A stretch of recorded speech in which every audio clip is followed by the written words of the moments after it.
Yo, yo, yo, yo, yo, yo, yo. Man, my voice is deep. I actually sound like I'm a broadcaster for once in my life.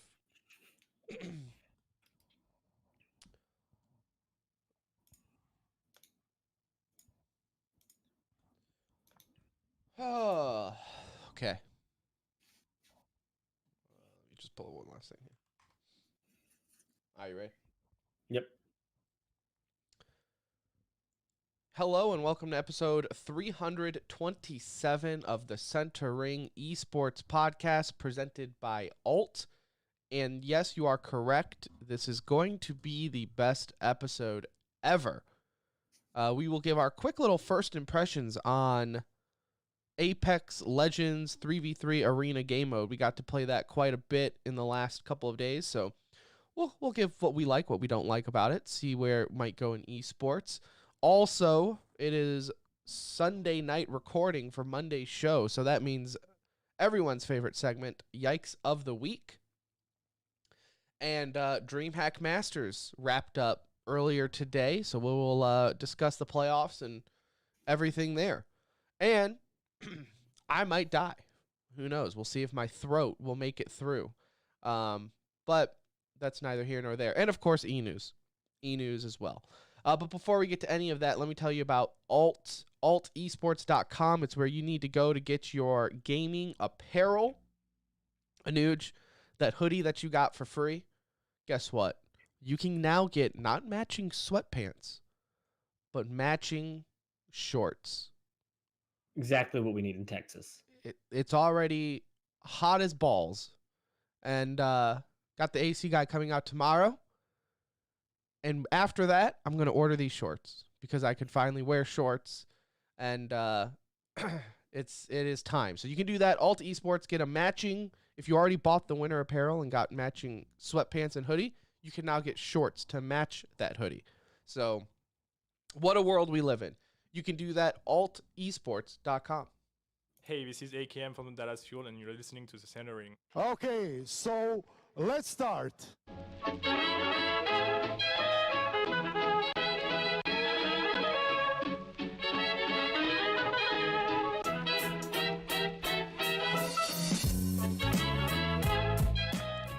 Hello, everybody. Hello, and welcome back to another edition of the Center Ring, aka TCR, aka your favorite esports podcast presented by Alt. This is episode 327 coming to you live and or pre-recorded from an undisclosed location. The date, May 9th, 2021. Happy Mother's Day. The time, 9/11, never forget. Go ahead and follow us on Twitter at The Center Ring and our website, tcr.gg. In the Twitter bio, you can find our Discord link and a link to our Patreon if you feel like you should support the show. We'd greatly appreciate you forever. My name is Tim. I'll be your captain for this journey into esports as long as this sickness doesn't get the best of me. But if I were to pass away right now, the show's in good hands because my best friend, my brown friend, it's Anuj, is here. What is up? The show would crumble so fast. So fast. We would have, what are we at, like 327? 327. Would probably make it to 329 before I quit on the And that's audio only after it takes you like half a year to figure out how to record it. Yeah, like 328. This would be like a true esports podcast. Episode 328 would be about 6 months from now. Episode 329 would be probably by the time we have our second child, and then I would just call it at that point. Fair enough. Fair enough. But let's not have that happen. We played games over the weekend. And so I told you this already, but I'll tell you again for the sake of our listeners.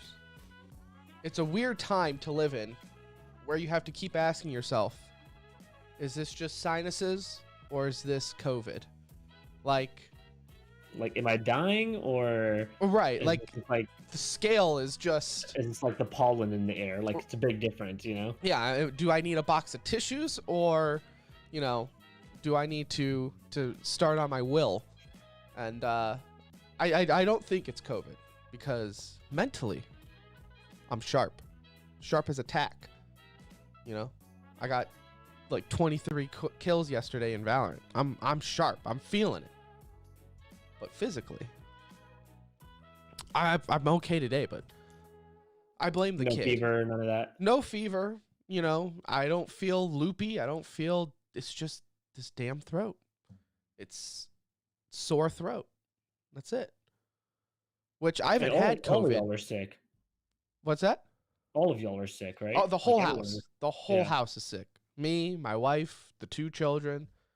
I really blame my oldest son, Shep, because he is 20 months and has hit that growth stage. Like, just like it's weird. He hates having his nose wiped. Hates it.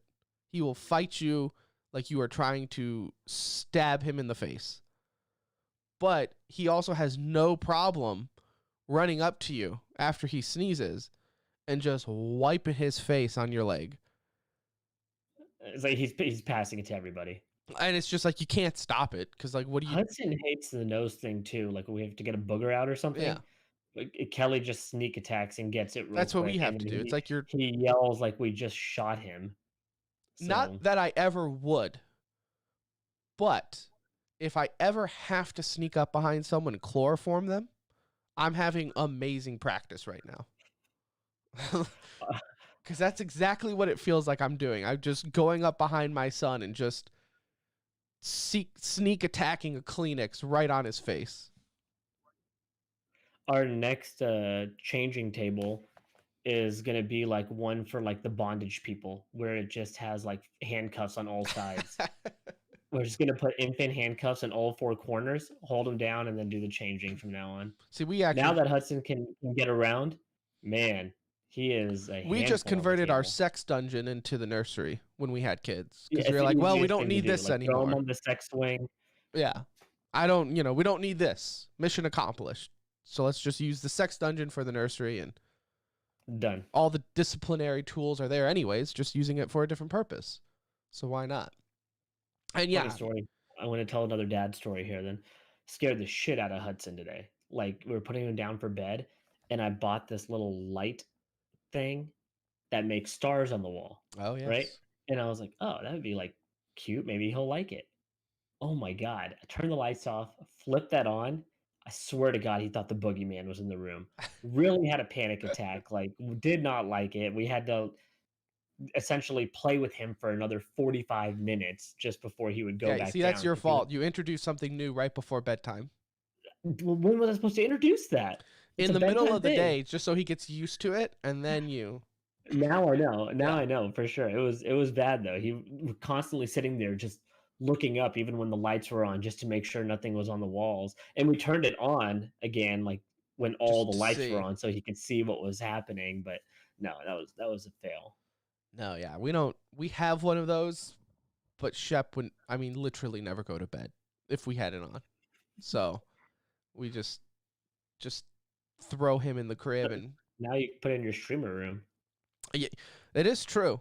It is true. You can repurpose a lot of kid nightlights for streaming effects, and no one would know the difference. For Not the at all. longest time, I had my kid's nightlight behind me for lights, and no one knew.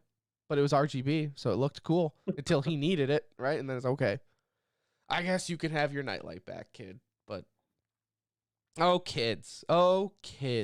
Hey, happy Mother's Day if we have any mothers listening, which is probably only our mothers, which is really like half of our listener base. So pretty Our high mothers percentage. and our wives, you know. So, Oh, and our wives. My yeah. wife does not listen though. No, not at all. None of them Promise listening. Promise you that. If we have some moms listening, I would love to know. Obviously, very happy Mother's Day, or if you're a listener, happy Mother's Day to your mom, and hopefully y'all had a good day. Hopefully you gave them a call if you don't live next to them. If you were there, hopefully you got a chance to see them and spend some good quality time. But man, women do a lot, dude.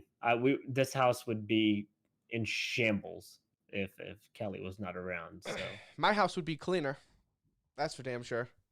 your house would be cleaner. Cleaner. Oh yeah. Oh gosh, No, this house would be a nightmare. Despite what my office looks like, I am clean. Relatively clean. I like relatively clean.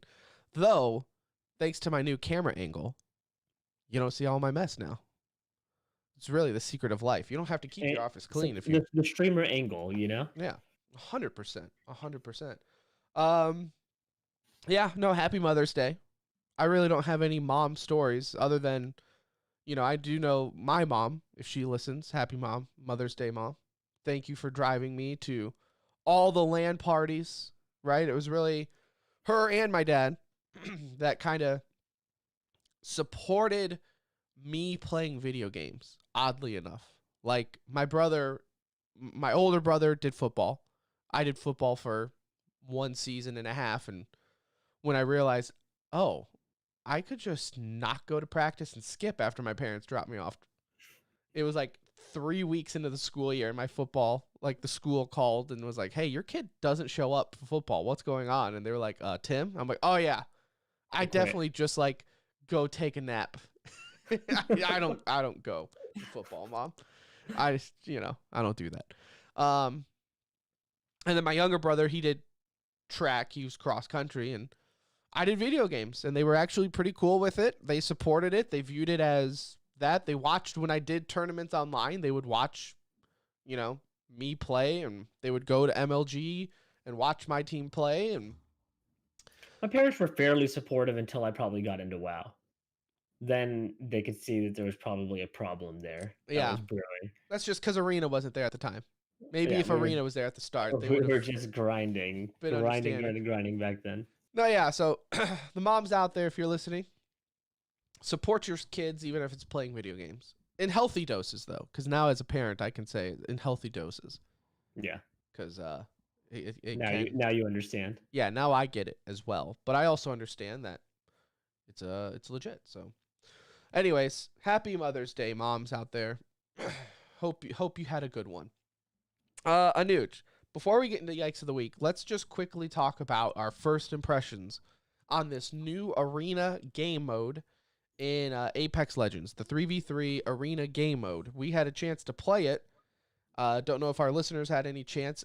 Look, it's free to play. So if you've played Apex, you've obviously know the gist, because it is Apex. Like, if you don't if minus the fact that it's not a BR, but it plays like Apex. The gunplay, everything still pretty much plays. Exact same game, just a 3v3 game mode. But in the sense of the shooting and all that, gunplay, all that is the exact same. Even movement. the team fights feel like if you met up with another group in the middle of BR. Like, it doesn't feel like an arena style shooter at all. No, and even the maps are just trimmed down versions of the big maps, right? Like, you're in a much smaller, confined location. Obviously, it's not the full map, but they're parts of other maps, and they honestly, those parts feel pretty good. I'll tell you, Tim, like I was surprised because I enjoy it. I'm having a good time with it. You and me have gotten a chance to play on a couple different nights now. We went back to it, which says something, right? No, the games are fast. If you're just looking to get in and smack some heads, you get that opportunity. It's not like you got to play a 45-minute competitive match, Valorant match, or Counter-Strike or whatever to experience that. But yeah, I mean, there's enough variety within the game and how you buy the weapons versus having to find them. Like, it's a little bit more my style in that sense, right? Like, I don't want to be hunting for weapons. I just want to be like, this is what I want. Let me get it. Everyone's kind of on a level playing field because you can buy essentially the same stuff with the money you have. I like the way it felt, though. I thought it played good. The games were quick. It's not ranked right now. That would be the only negative, but I understand why. They want to give it a moment. But yeah, it's not. All in all, I would say it's good. Yeah, all in all, like, I like it. I don't love it, but I also don't hate it, and I don't dislike it. Like, I like it. Definitely some tweaks that would have to be made, especially if you're looking at from like a esports competitiveness. But this is also where it's issue, because it's like balancing this will be completely way of balancing out the BR side of it. And it's almost like the same issue that COD runs into Warzone, where it's like they're making gun changes and people are like, well, why? And then you're like, oh, because in MP, right? This is overpowered. Oh, in Warzone, this is really overpowered or underpowered. And so I could see that becoming an issue. Could you see this actually being an esport? With tweaks, I could. Because I mean, why? First off, why do it if they weren't going to at least attempt, right? Well, they have the BR. Like they could just be adding a. I just feel like in today's world, though, if you're going to come out with a 3v3 game mode, you're going to have some tournament behind it. Like as I stated, I also like the game mode. I don't think it has an esports future. Even if gun balancing and all that was spot on, it just doesn't. It feels very casual. I just get that vibe from it. And again, that's without the ranked mode. Maybe my mind changes when, like, it's not like we had teammates that didn't communicate with us. No. We had teammates that we queued with multiple games, and people were talking. This is what I would like to see if it wants to go towards a competitive side, because you're right.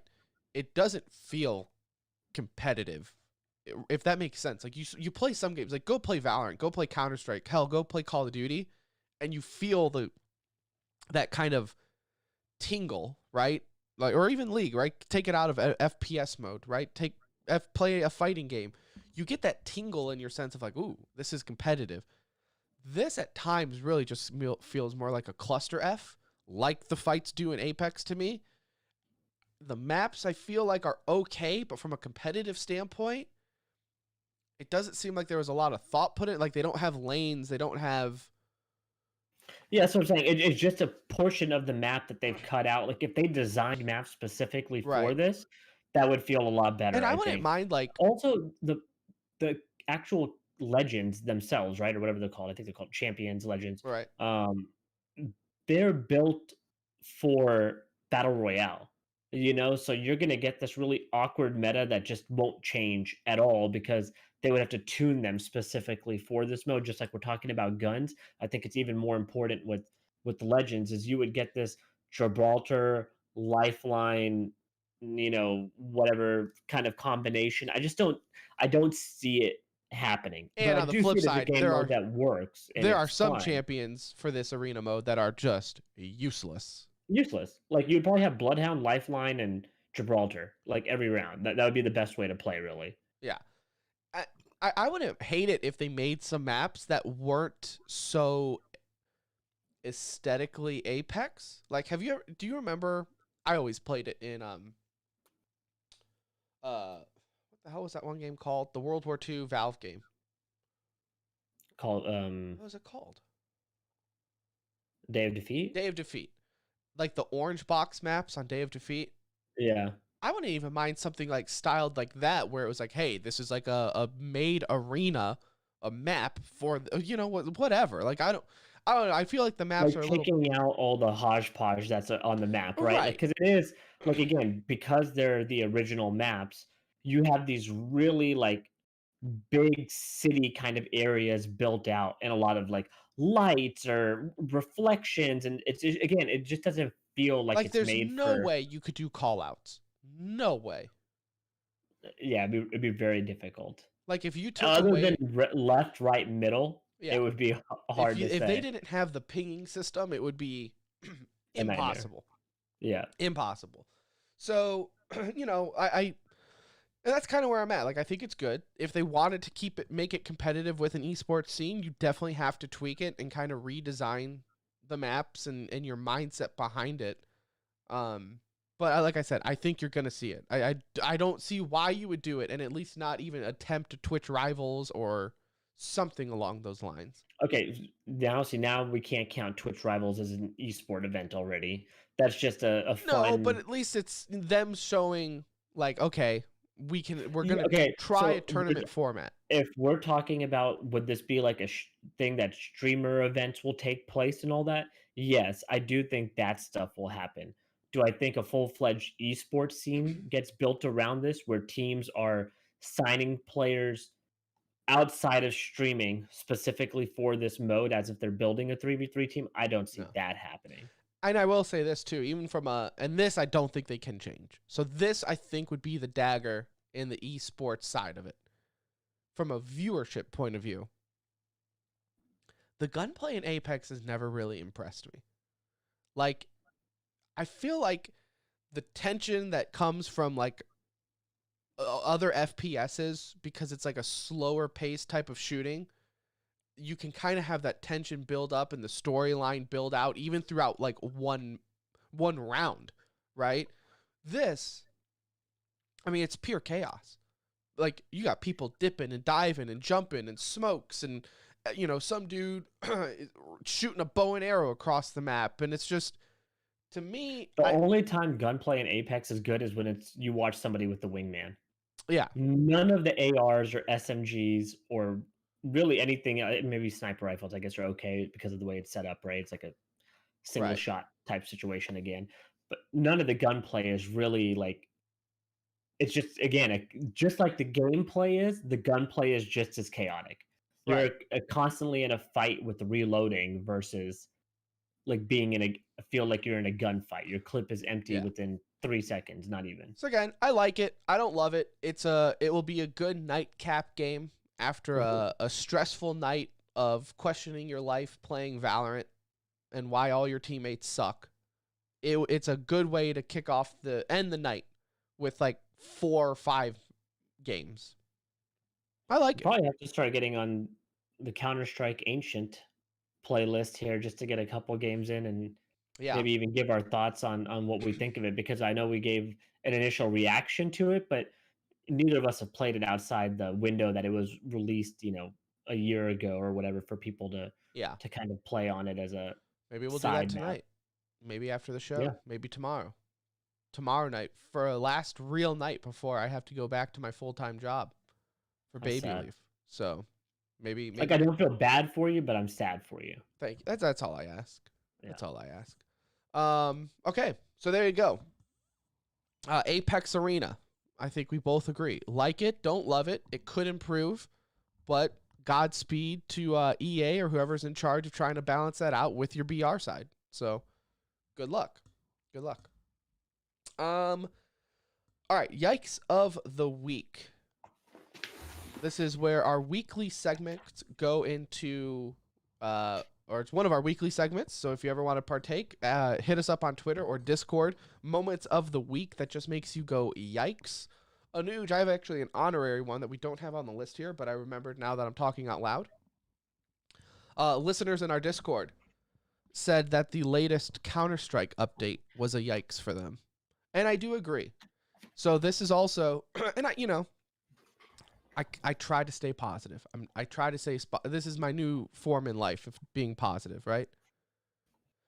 But I get triggered when I see more tweets from Counter-Strike or Valve talking about a goddamn chicken update and nothing about things that actually matter in the game. Things that people want. Yes. Like, there have been so many things on players' wish lists on what they would hope to add in a game. And all we get is chicken model updates. And, oh, hey, by the way, guys, you can now pay to look at your stats in-game. Which that's like... That's a slap in the face, honestly. That is a yikes, because the third party system, as we've talked about 100 times, Face It, ESEA, whatever you're using, all offer that, right? For free. For free if you're using. They have a paid subscription, I think, is also like $4.99 for like Face It. Yeah. I think Valve's is like $9, $10 a month, something like that. For what it is. Even then, though, I think you can even go to like websites and look at your CS stats. That's the thing. There are like I have a couple of them bookmarked. I can probably look up, but there are sites out there where you can go get a lot of this information already. And so unless they're offering something that is like highly unique to information that you really can't get elsewhere, whether it's like reaction time or I don't know, like if there's something, couple of stats off the wall that you really want to know about. But even then, this should be free stuff. I mean, look, right there, csgostats.gg. Boom. Type in my Steam name. Boom. I see my stats. Like, just easy as that. That's the one that I have bookmarked, actually. For free. So. Yep, that's it. csgostats.gg. So for Valve, it's a shame that someone will pay for it, and it's a shame because they either don't know about this or they're just want it, right? Like people, like there's not everybody is sitting there without any money, right? People that have money are not going to have an issue if they want to spend $10 a month. Like, not a big deal. If it's a game you're playing a lot, you might do it just to support it.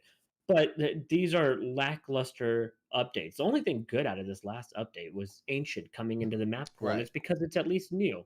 Like that. That's it.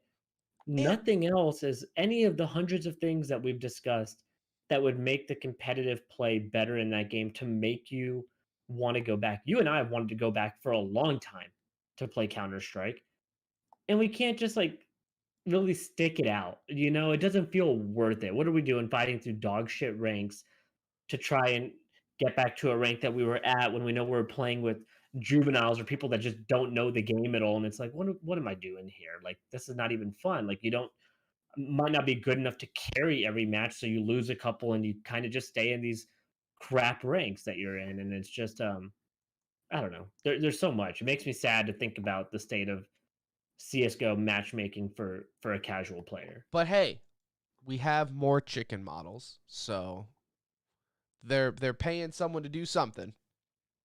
My The yikes. one guy that's supporting Counter Strike at Valve is sitting there just drawing chicken models. No one questions him. Hey Jerry, what have you been working on? Show us. And he's like, guys, I have an idea here.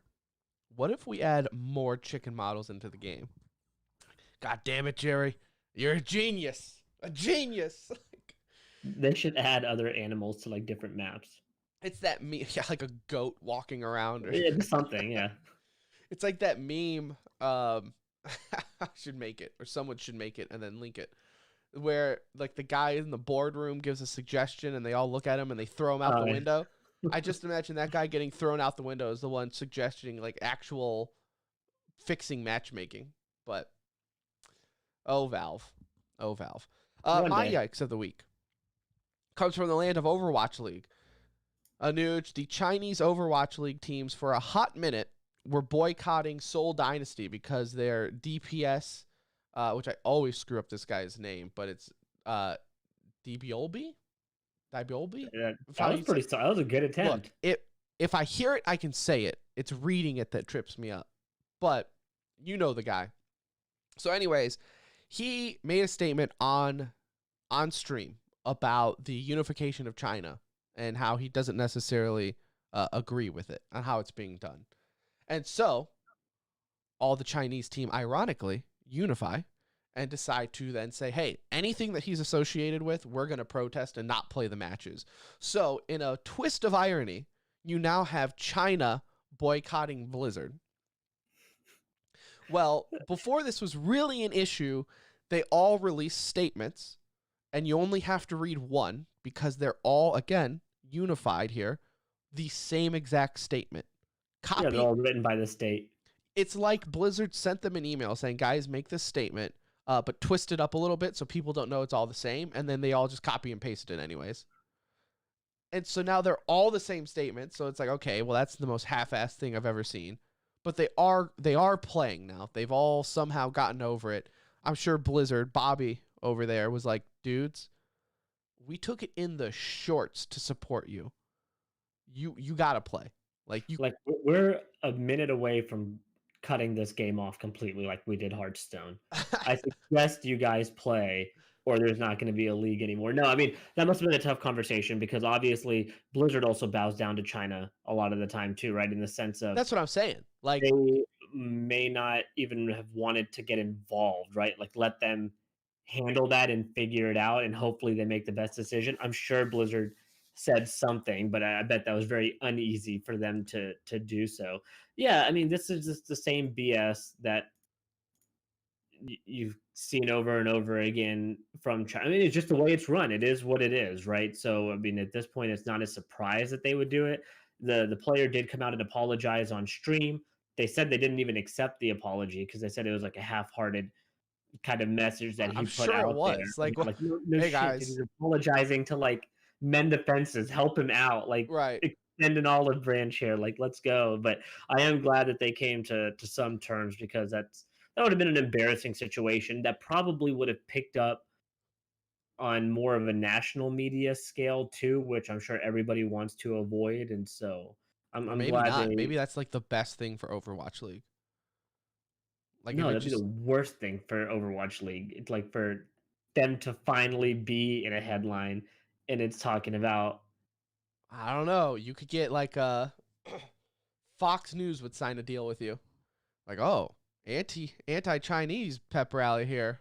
no, but the problem would be they would start digging into like Activision Blizzard and see their history with Oh, bowing down to true. China. True. And all of a sudden it's like no Republican will ever shop at your company again and delete your games immediately, you know? So there's a chance that would happen after that. Iron Nuge, your yikes.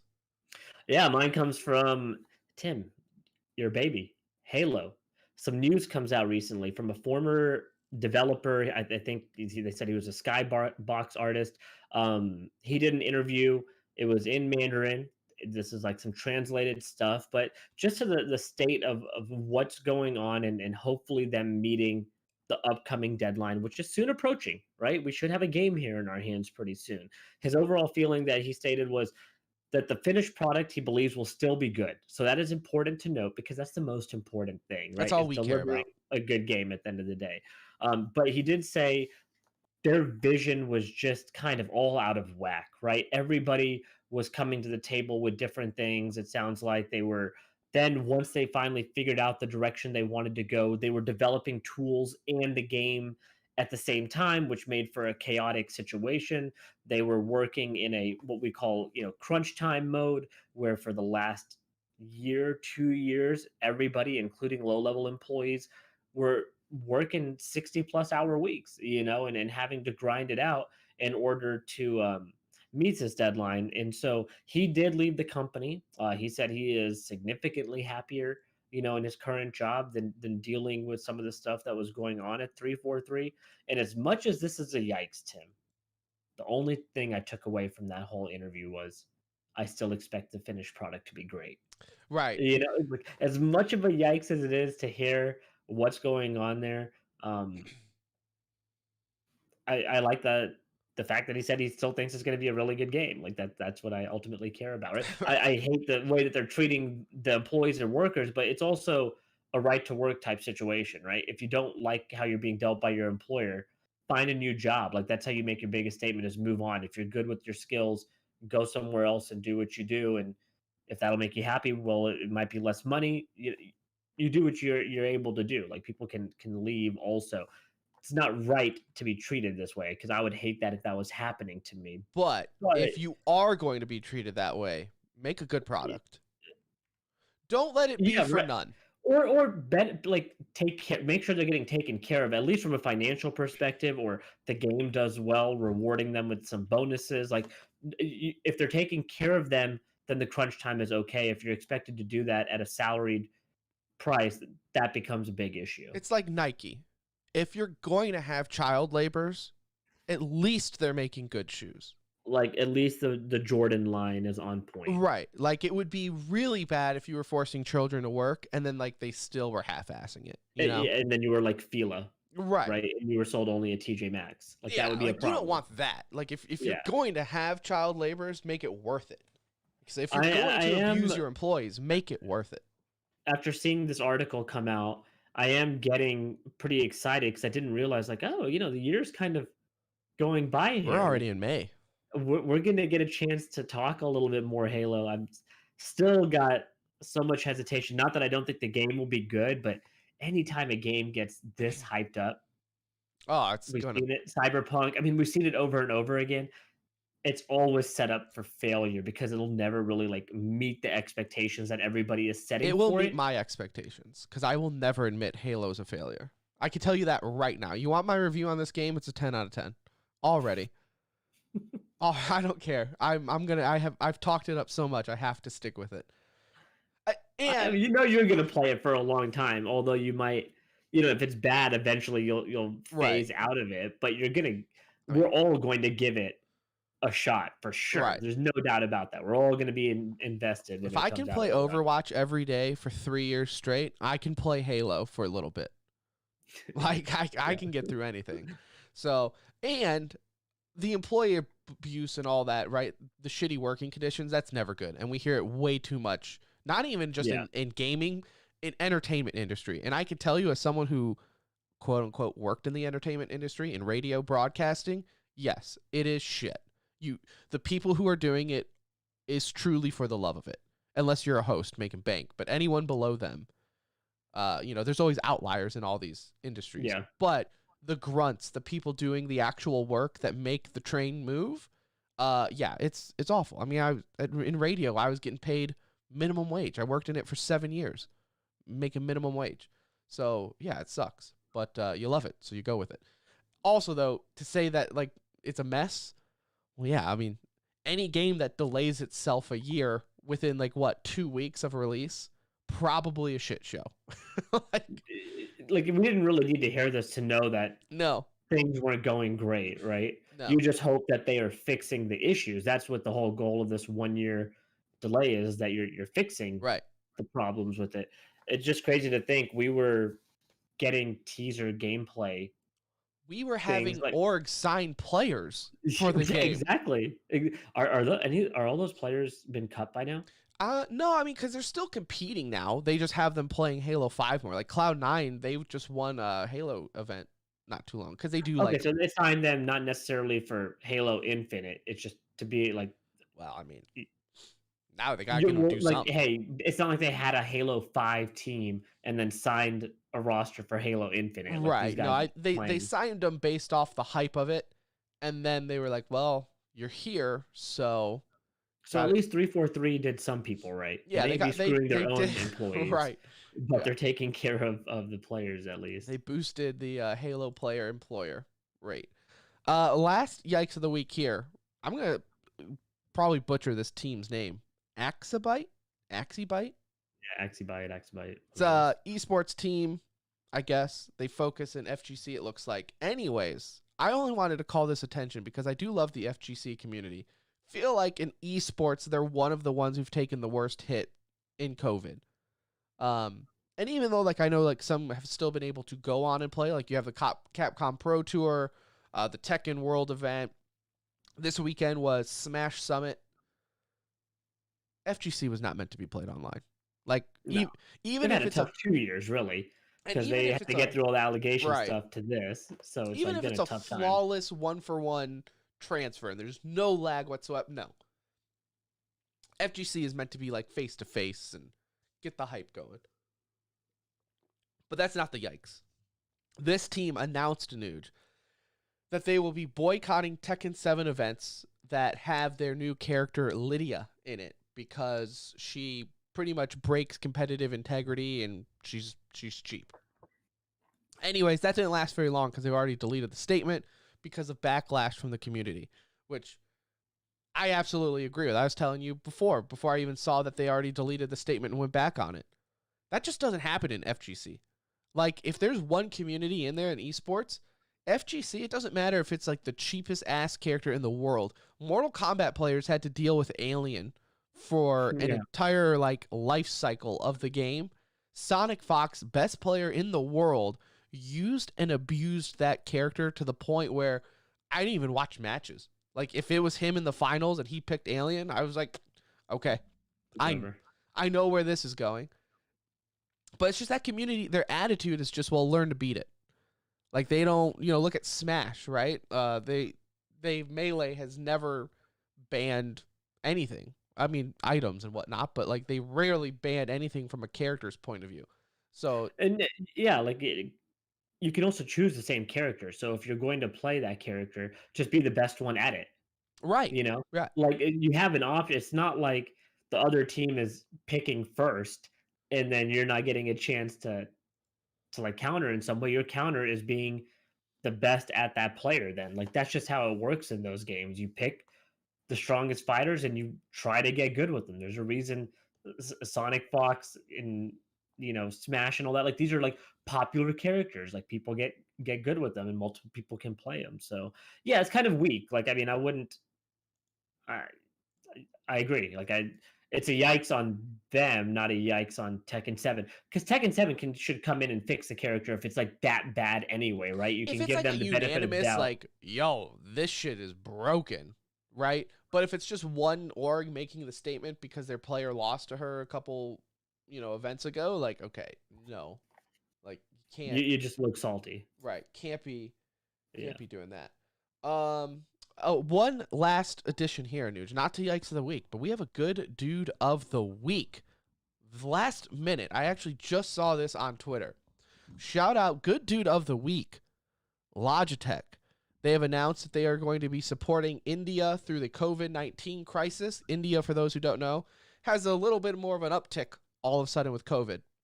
It's like massive. Like it's so bad over there right now. It's absolutely insane. They've run out of oxygen in several hospitals. Yeah. I mean, they're Like, think of carrying what, people off the side of the street. like Italy early COVID, where like we heard the horrors coming out of Italy. Like, that's India now, but you have to think almost a year and a half of supplies have been spent, and now they've hit this point. So bad place India is in right now. So obviously, hopefully everything works out there. But they are getting a lot of support. One is from Logitech. Their CEO announced just a little bit ago donating $2 million to the COVID relief efforts for India. So good dude of the week. Good dude of the year nominee right there. 1 million of that came from all the peripherals I've actually bought from Logitech over the years. You're just giving back. Yeah, so that's huge. No, that's awesome. I'm going to continue to support them. Like, they've been my choice anyway of peripherals for years now, but this definitely gives me more reason to be happy with that decision. I used to be like a Logitech diehard, and then just gotten away from it. But maybe now I will dabble back in, because $2 million donating for India's COVID relief. Good dude of the week for sure. That's an easy good dude of the week for Logitech. So GG's to them. All right, Anuj, let's get into the DreamHack Masters recap. We kind of previewed the playoffs last episode, and looking here, pretty good showing, I would say, overall. Sadly, I realized I watch like 99.99% of my Twitch consumption is in my living room with my TV.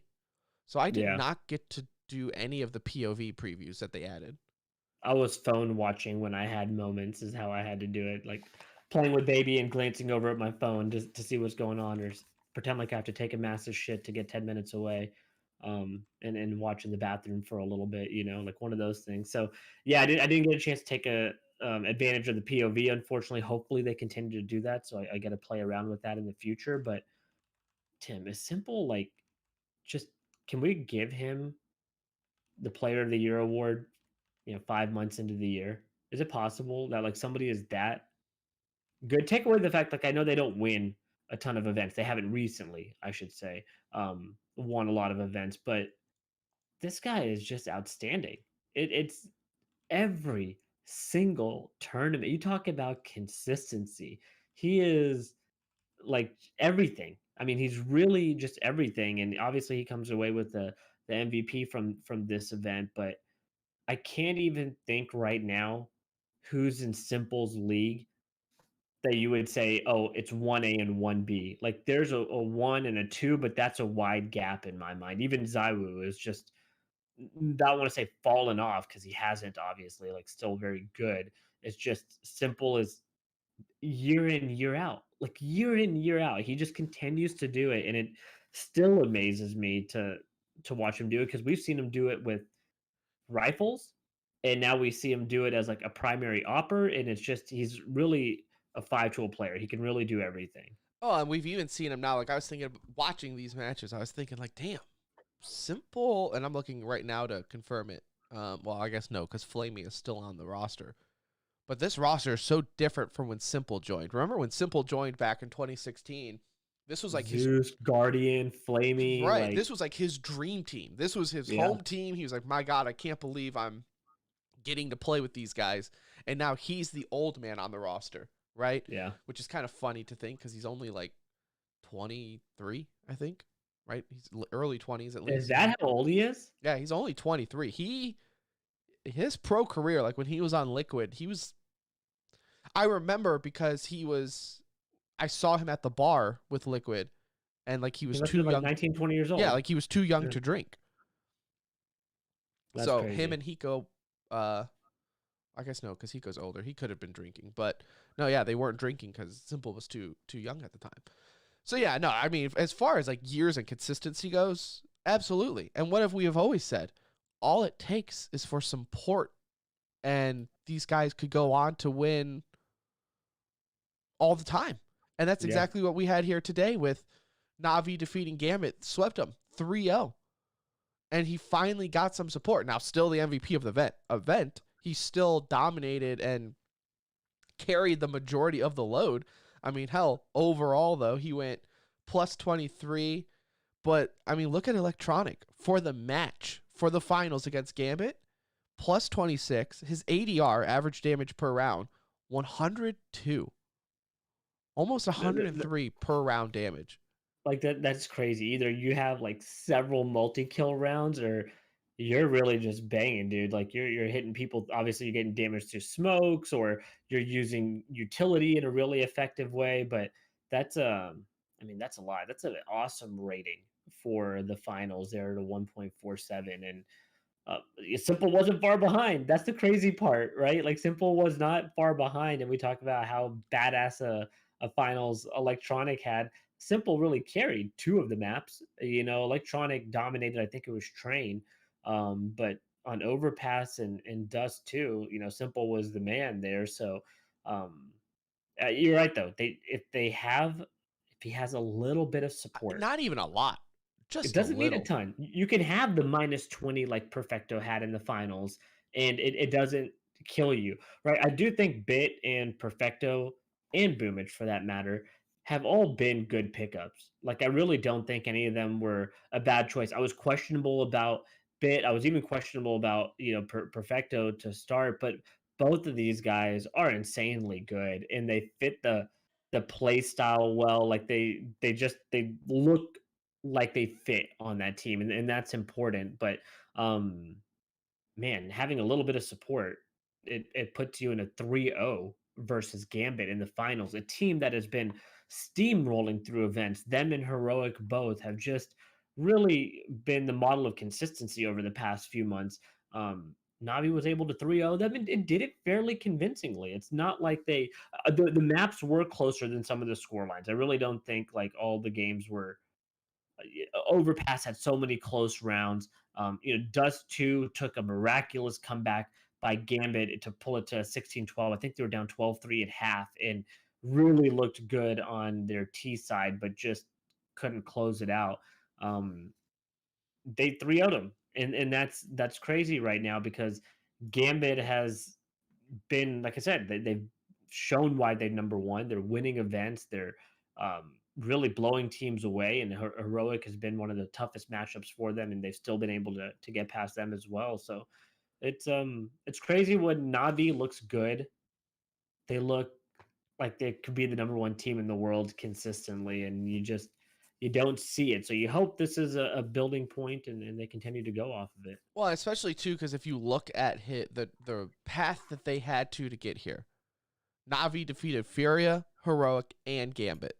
Heroic, Gambit, arguably one of the two hottest teams right now, and Furia is no joke either, right? Like they have their stretches Their where play style is enough to throw you off, right. They look dominant. So very little can be said about Navi just falling into this one, right? Like it wasn't an easy path, and it's like I said, it's good to just see Simple win. I think when Simple wins, it's just a good thing for Counter-Strike in general because it's just, I mean, like we said, he is young. He's only 23. But dare I say, has been somewhat of a wasted talent thus far in his CS career. Like he's had some highlights, and sure, he's always going to be MVP and in the talks of number one player, but the results don't show that.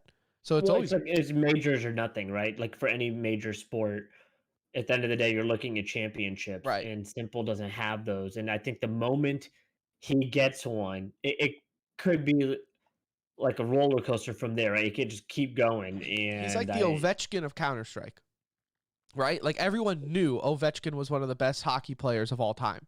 But until he got that Stanley Cup, it was really hard to include him and invite him over to the table with, Yeah. Gretzky and Yzerman and Crosby and all these great guys. So you're right. As soon as he gets that major, as soon as he gets it, and right now, where every other team is at now, have they announced when the major is? I don't know if we might have a date. I'm not sure. I'm not sure. I don't know off the top of my head. Either way, whenever that major may be, hopefully sooner than later. With that, it's in October, right? Or has that one been canceled? I can't keep track of what major's been canceled and which one's been rescheduled. We'll have to Like, look is it it up. in Stockholm? I don't even know where it's at. Where is it at? I don't know. It's not Brazil, right? No, it's not Brazil. Like Berlin or Stockholm or something. I don't even know. I don't know. We'll look it up. But I just forget if the last thing we heard is that they rescheduled or canceled it. Either way, my point is hopefully it's sooner than later, because right now the teams are somewhat in shambles and scrambling to find their footing, because like guys like Astralis, well, they lost to G2 2-1, which old Astralis would not lose to G2 2-1. And not even a close. Like, yeah, they took Nuke, but that was 16-14. The other two maps, Train and Vertigo, blowouts. Not close at all. So, I think this talk of, Device leaving Astralis, will we see that affect them that much? It looks, early signs point to yes. Yes, it will affect them. Look, there's no way it wasn't going to. Like, it's just they're not going to be the same team. They're probably not adding another star on that jersey. Like, I don't think Astralis wins another major. I really don't. Like, it's just seems too hard to do that without Device there, and they'll probably slip a little bit in the rankings. Obviously, Navi is going to jump them here. Gambit's still going to hold the number one spot, right? Like, they still made the finals, and Heroic's probably still going to hold number two, I would think. But how the hell did Gambit get so good? Like, I could say the same about Heroic too, but like Gambit It's to the me is CIS teams that just flew under the radar. I just don't understand how they got so good. Like, it doesn't make sense to me. It really doesn't. Like, it's not like these players. Shiro was the biggest up and comer. Hobbit we've seen win a major before, but nobody looked at him as somebody that was going to help carry a team again. Right? He had done that, but I didn't know if he was going to be able to do it again. But these guys have really like just come out of nowhere and asserted their dominance within CS. And I don't think that's going away when LAN comes back. Like, I don't think this is some online, like, these guys grind a lot. I know they put in more hours than everybody else, and I guess that has a lot to do with it. But looking at that lineup, it just kind of amazes me that, like, how did y'all get that good? That is crazy to me that you're doing what you're doing in Counter-Strike. There's so many good teams out there, so many big name players out there, and this group of five just sweats, bleeds, like, does everything they can to grind, and they're holding the number one spot. It's also crazy too, because very rarely do we see a team like Gambit where, well, first off, it's okay. Let me ask you this then, because you're right. This Gambit came out of nowhere, but it's also crazy to think that this org has won a major when no one thought they were going to win a major. So, do you think that major winning team, like, I think this roster would smoke that major winning team? Yeah, I mean, Adren, and obviously they had Zeus, who was an amazing leader. I don't know if they would. I don't know if they would, because even Doja like was so good. Like, they had really good players. I wouldn't say they would smoke them. I But think it from could where be a that team competitive. was, no one expected it, right? Like, you Yeah. could kind of consider them good, but not made. To me, anyways, I don't ever Nobody remember. thought they were winning a major. Right. Yeah, right now, like, these guys look phenomenal at the moment. I guess if you're asking me if this team right now played that major winning Gambit team at that time, it'd probably be a really good matchup. Like, they had a lot of good players. But yes, nobody thought that team was going to win a major. I don't know if people are willing to jump on board and say Gambit's also the favorite heading into the major. Like, I think I don't think so either. I don't. Oddly enough, even though they could be, they could be ranked number one in the world from now to the major. But at the end of the day, people cannot shake the fact that it's Gambit Esports, right? And they will just never be the favorite when going into a major. I don't care who you are. I don't care how many fun history facts you can throw at me about CS, right? I don't care how many tweets you tweet out saying hashtag fan logic. No one's going to look at Gambit and be like, wow, these guys, better watch out for these guys here. Oh, versus No, Simple and not better Navi and all watch them. out. People will be very cautious of them. I'm just saying if you're picking a majors, pick them. Right. In that type of scenario, no one's going to sit there and probably put Gambit number one because your heart makes you go to these huge names, right? There are the Navis out there. Brazil players will choose like Furia most likely. Vitality will take the French vote, even if they're ranked out of the top 10. Like there's just so many other teams out there with big names and reputations. And then you have little old Gambit Sports of esports over here, major winning team. And it would be hard for people to like pick them, but they have the ability to do so. That's the beauty of it. Like there's no doubt about it. They're playing flawless Counter-Strike almost right now, outside of today's games where they got to hand it to them a little bit, obviously. They're playing amazing though, and they're just so consistent. They're doing it every event right now. Not very often do you see an org like Gambit where you win a major, then you pretty much fall out of irrelevancy, right? They even make like a Gambit youngster roster, like a Gambit farm roster almost. Like they weren't willing to give them the title of Gambit, right? No, you're Gambit youngsters. And then now that team pretty much, this is the team, right? They just transfer them over to the main roster and boom, just like that. They're back up top. They shut up. That's great scouting. I mean, is what that is. I know people don't like not make fun of, but they don't want to invest in bringing up talent through a farm system, right? They want them to be there, and then they want to pluck them, right? Like that's what a lot of the NA orgs do is they want these guys to develop on their own without any true system and doing it with a group of friends or whoever people you met online. And then we wonder why. And then we wonder why. Yeah, and then we wonder why NA is always far behind, right? Because you're absolutely right. And we've talked about this before where with this Gambit and the Hellraisers, where it's like these guys for the party people who just say, hey, spend money, right? I don't understand. Why is these teams not just spending money to get good? Well, Gambit did not spend money, right?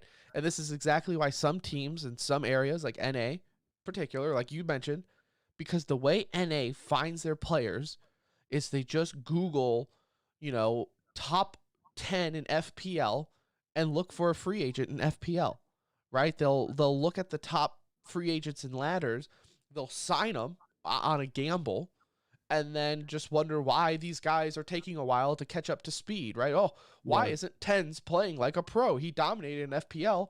Well, because he was riding in a structured environment. Right, exactly. So these guys here, they took the best young players. They found someone like Hobbit to kind of mentor them into it.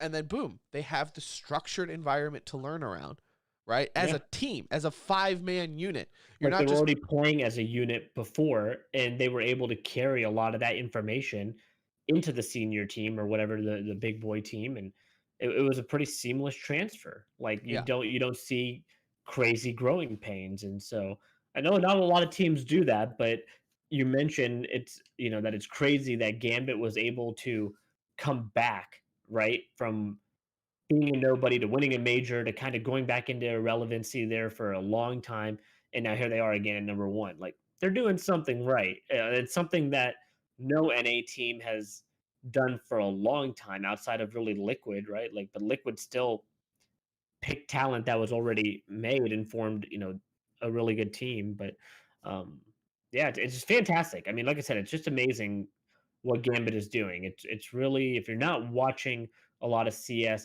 catch a Gambit game. Watch these guys play. They're just really methodical, and I have that same impression with Heroic watching them play because they're another team. I sit there, I'm like, how the hell are y'all doing what you're doing? Refresh wasn't even playing Counter-Strike for a year and was cut by an NA org, and here he is on the number 2 team in the world. Right. Like, so blows my mind.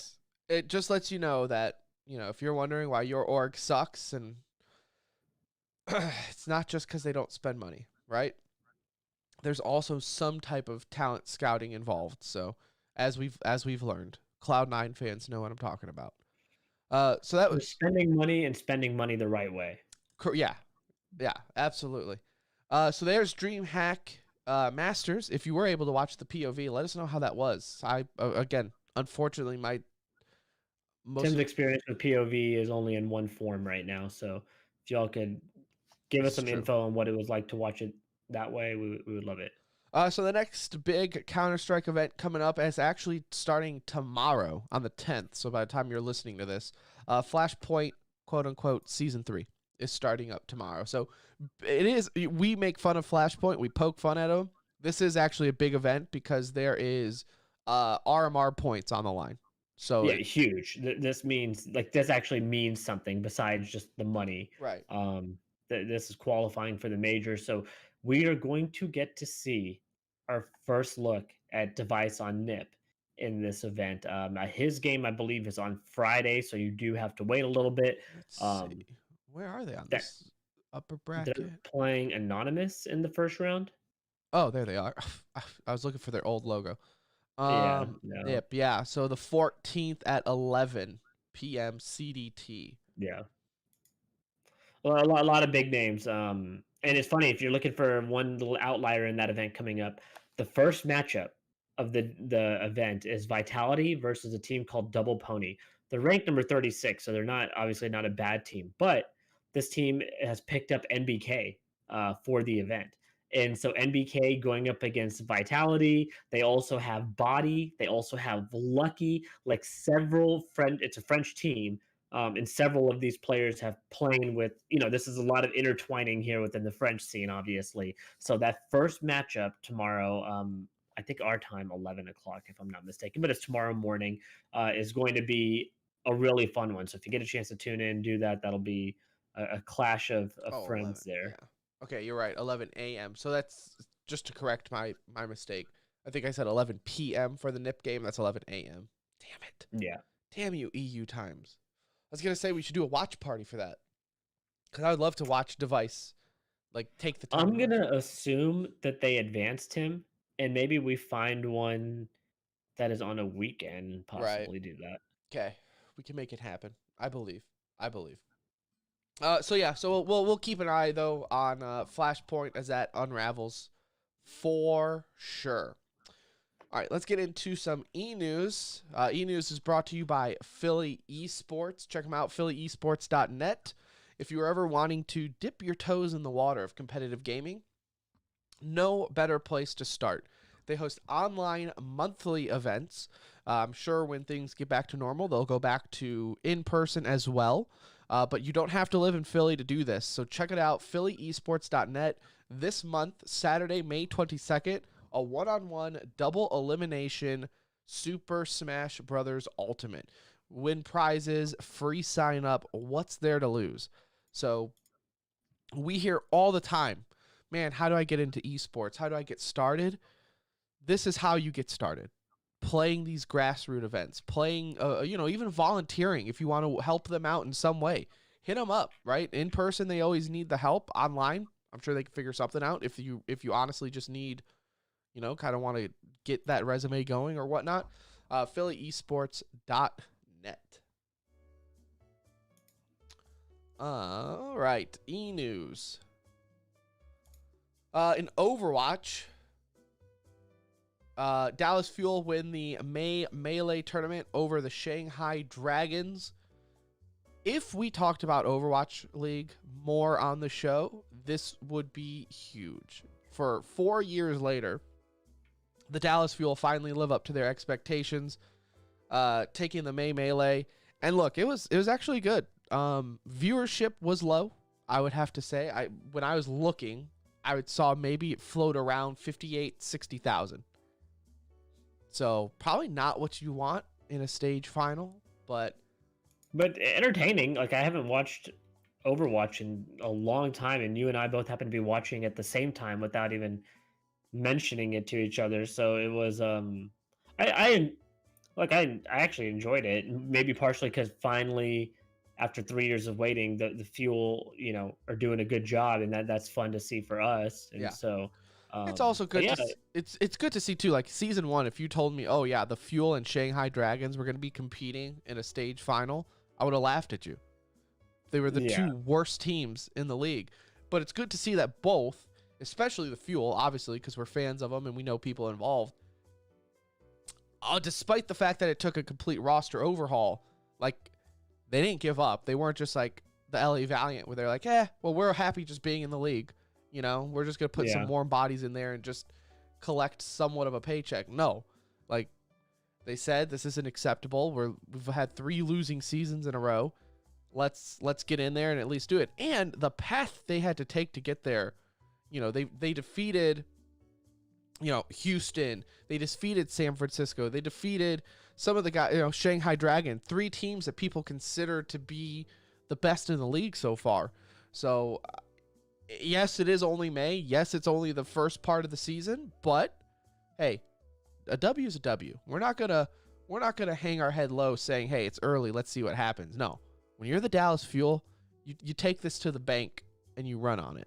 This is a defend the throne kind of hashtag coming up for this. Like this is a big win. They really needed something like this. Like they absolutely did, and so good for them. 100%.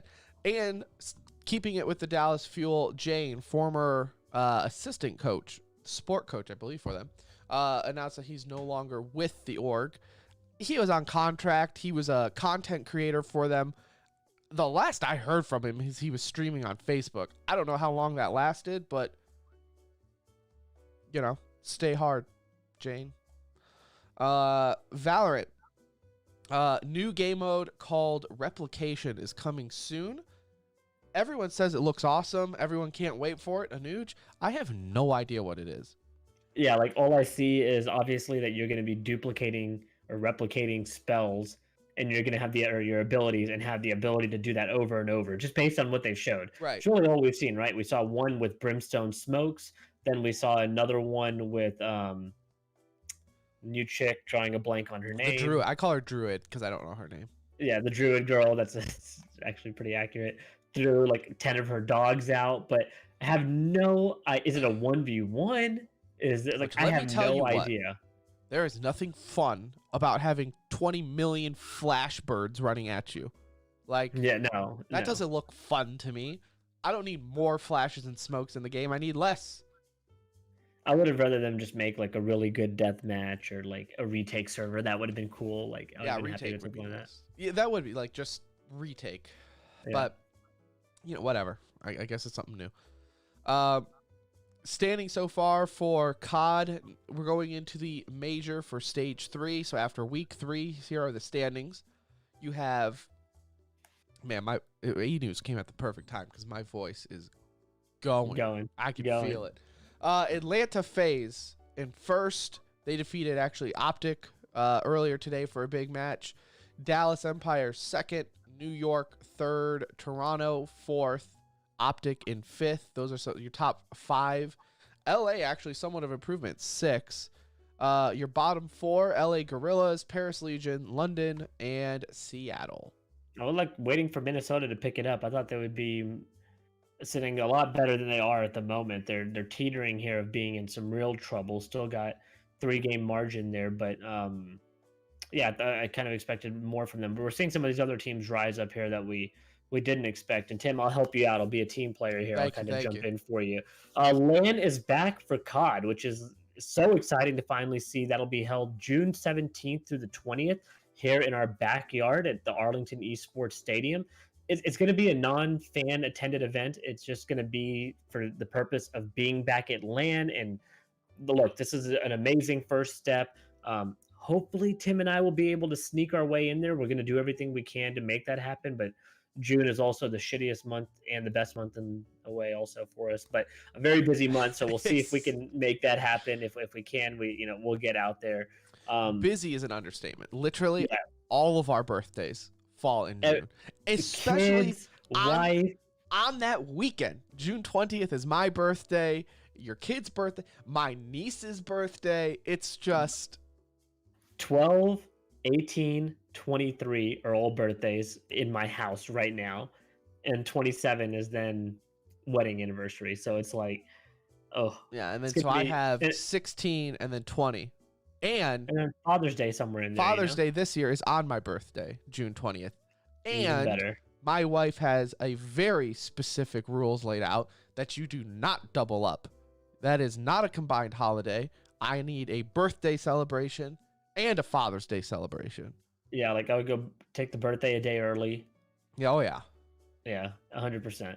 We get to reuse Activision that is sex adding dungeon. a tribute, Tim. This is kind of cool. They're adding a tribute. Maybe it feels a little late, but in Warzone for the Dallas Empire, a league trophy and their pictures, which will be on the stadium. There'll be banners across the stadium. Um, will be on there again. I think it feels really weird to be 8 months after the Yeah. title to do this. Like this would have been really cool had it happened immediately after. Like maybe the moment the match ends, the banners come down in the game and it's an event type thing. Like that would have been cool. This feels like, bro, some of these players are not even on the team anymore. Like this is a little weird. I don't understand how, like, when did this come up? Like 8 months after the fact, some dude was like, hey, we should honor that team that won 8 months ago. You're right. What they should have done is like a week after and almost do like a victory parade-esque in Warzone. Yeah, it would have been cool. There's like there's so many cooler things they could have done. Obviously, nobody thought about this. No, like it just was not on anyone's mind. And somebody was like, you know what? We want to do this next year. Is it effed up that we don't do it for the first team that won? Yeah, it's Like, 100% what it is. Like they thought about it for this year's team, and they're just making up for it for not thinking of it 100%. earlier. I also wonder how many Warzone kids have no idea what that is, because they do such a piss poor job of promoting the league and the pros. I wonder how many people see that and go, "Who are these dudes hanging up on the stadium?" Wait a minute, are those the top 5 ranked players in Warzone right now? Right. Why are they up there? They play Call of Duty. What's Call of Duty? I know Warzone, but what's Call of Duty? What is this MP they discuss? Virtus Pro in Rainbow Six is no longer going to be competing in the R6 Invitational after a player tests positive for COVID-19. Feels bad, man. Yeah, that really sucks. In other news, Blizzard set to hire 2,000 developers over the next 2 years, which sounded like a crazy number to me. So I hope I didn't like write that in here wrong. Really sounds like an absurd amount considering that they probably just fired 2,000 the year before. Curious to what they're going towards. You know, what development teams they're going to be joining, like what projects they're working on.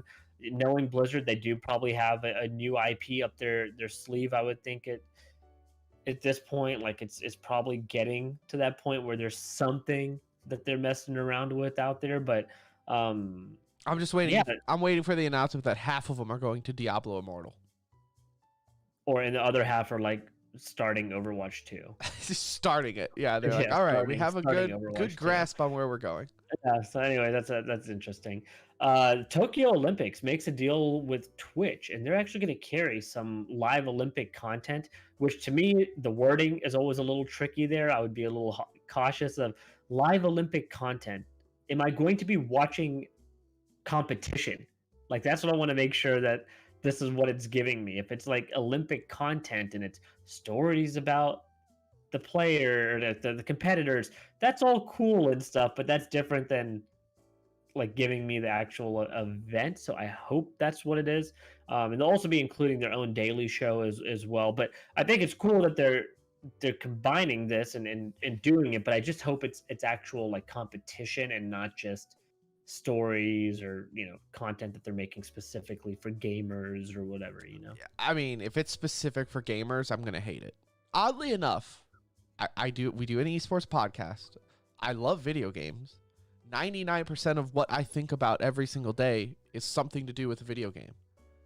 I really despise marketing towards gamers because it's trash. Like marketing towards gamers, I almost feel like they think we're dumb a lot of the times, right? And that's how we get spoken to as like children when the gamer age range is massive. So maybe it's appealing to a specific gamer, but or it's just like it does a bad job appealing to the masses, I feel. They get like some hot chick with purple hair. She wears a leather jacket, and then the dude is like wearing a hoodie. He's got Converse on. And definitely some sort of like nasal piercing, 100%. Gotta have a nasal piercing. Yeah.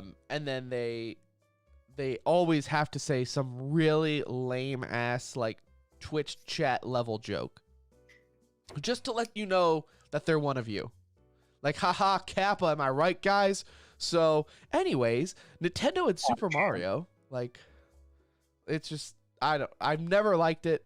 You know, E-League has turned into that, and it makes me so sad because E-League was E-League was awesome when it came out. Yeah, E-League was once supposed to be like the new standard for how broadcast is supposed to be done for esports, and then they just went your cliche Twitch low-hanging fruit. Would love to see a story on what happened really with them, because that went from being top of the line production to what it is today, which I don't even really know what to call it today. I don't even. It's crazy that they hosted multiple majors. I thought they were honestly gone. I did, like, that's how irrelevant it's become to me, unfortunately. E-League. No, they do, like, again though, it's like low-hanging fruit esports content. FIFA, which if that tells you where anything is at, you know you're always in trouble when you do FIFA. Not a knock on FIFA, I'm just saying it's not really No, we're looking for. No, not at all. So stay hard, E-League. But hey, I'm super excited for the Olympics. I'm a sucker for Olympics. Yeah, I just hope it's if it's competition, great. That's like even give me like the lowest countries on competition. You know, like I don't if it's. I'm like, we're a YouTube TV family over here, so I watch TV on my computer all the time anyway. So it's not like I'm probably not going to tune into Twitch for it regardless, because I'm just going to have NBC or whatever the heck it's on, on my computer. But True. It's just I guess that's where give me something different. I just don't need people talking. Who knows? We'll see. Either way. It's for the kids. It's for the kids. Anyways, that does it. Good episode. Episode 327. It's done. It's in the books of the Center Ring Esports podcast presented by Alt. Thank you to Alt and Philly Esports for sponsoring the show and E-News. We will be back Wednesday night to discuss stuff. Esports keep stuff. An eye on our Twitter, guys. Keep an eye on our Twitter, because we might make Wednesday a potential community night. It's in discussion right now. We'll probably know tomorrow-ish. We'll try and get it out there if we're going to do that, but maybe Wednesday is a community night. On slow news Wednesdays, it will be easier just to convert that show time into gaming community time. Yeah. So that might be the norm for community night. It will be easier on us for scheduling purposes as well. So, like Anuj said, join the Discord or follow us on Twitter, and you can get into the know for that for sure. That Twitter is at the Center Ring, so be sure and follow that. Support us on Patreon if you feel so. If not, love you all the same. But either way, we'll talk to you guys Wednesday, whether that be in show form or gaming community night form. So until then, TTYL. I'm Tim for Anuj. We'll talk to you later.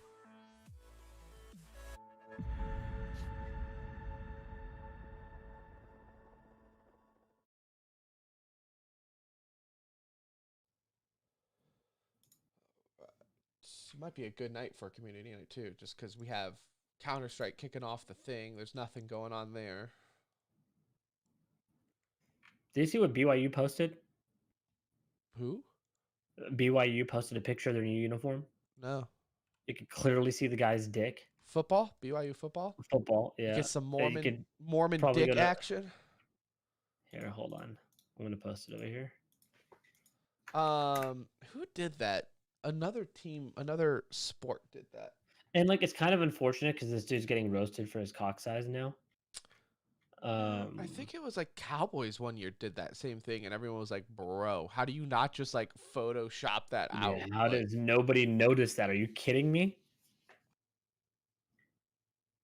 I mean, that's a dick and ball. That is a dick and ball. Like, so noticeable. Yeah, like how do you not Photoshop that out? He's uncircumcised, I can tell you that. Like, everything is just very clear on what that is. Like, somebody had to have seen that. Clean jersey, though. Maybe that's part of the jersey. Thing nobody noticed in that picture. Maybe that's like maybe that's the shading of the jersey, and it's not his dick at all. Maybe they just want all their players to have dicks.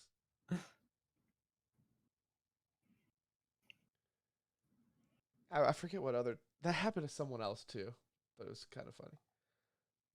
Yeah, like, how does the photo editor for that say, like, guys, I would like to think he was going to say something, and then as he was saying it, they were like, not now, Jensen. We don't have time. And he was like, all right, fuck it.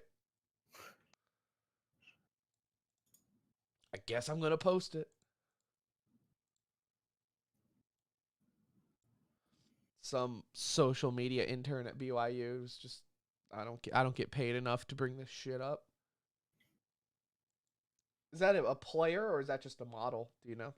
I have no idea. Hopefully, it's just a model. If it's a player, he's going to get roasted at every game. There's going to be some sort of dick pic. 100%.